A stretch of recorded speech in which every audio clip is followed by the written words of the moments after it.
ஆனா நாம இப்ப பார்க்க போறது இந்த கிரிக்கெட் இல்லைங்க.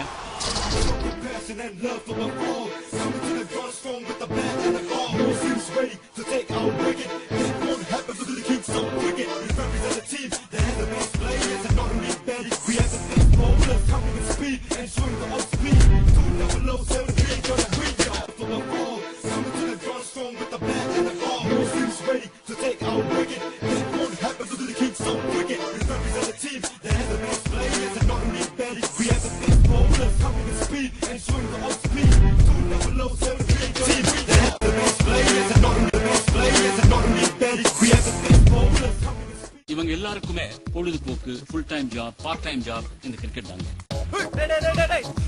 ஆனா இவங்க எல்லாருக்குமே ஒட்டுமொத்தமா ஒரே எதிரி.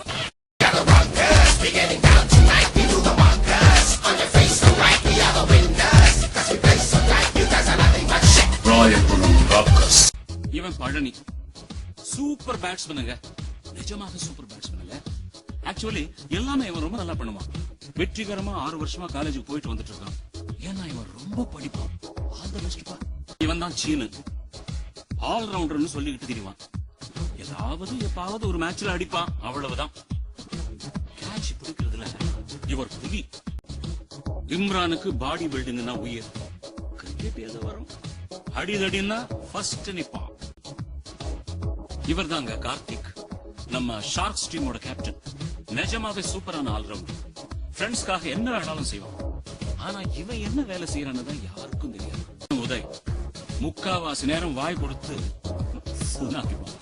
அவன் அதை பத்தி இவன் கவலைப்படுறதே இல்ல. மிஸ்டர் ஏழுமலை இவன் செம காட்டான், செம்மையா சுத்துவான். பேட்ல தெரியாம பால் பட்டுடுச்சுன்னா போதும், பால் கண்டான். சொந்தமா 2 ஆம்புலன்ஸ் வச்சிருக்கான். Sincere work. இவன் கோபி பைக் மெக்கானிக் ஷெட்ல வேலை பார்க்கறான். பைக் மட்டுமல்ல, மேட்ச்ல ஏதாவது ரிப்பேர் ஆச்சுன்னா இவன் தான் நல்லா ஆடி சரி பண்ணுவான். ஏன்னா கிரிக்கெட் இவன் ரத்தத்திலேயே ஊறி போன விஷயம். இவன் அப்பா தான் பழைய ஷார்க்ஸ் டீம் கேப்டனுங்க. இவர் தான் நம்ம super star Manohar, airport soul proprietor. Sharks டீமோட மாமா, சித்தப்பா, பெருசு, அண்ணன் எல்லாமே இவர் தான். ஆனா இவர்கிட்ட கேட்டீங்கன்னா நான் ஷார்க்ஸ் டீமோட மேனேஜரா இருக்கேன். இப்போ நீங்க பார்க்க போறது அடுத்த 1 வருஷம் இவங்களோட அன்றாட வாழ்க்கையில நடக்க போற சந்தோஷம், துக்கம், நட்பு, பிரிவு, காதல், ஏமாற்றம், துரோகம். கண்டிப்பா இன்னும் நிறைய கிரிக்கெட்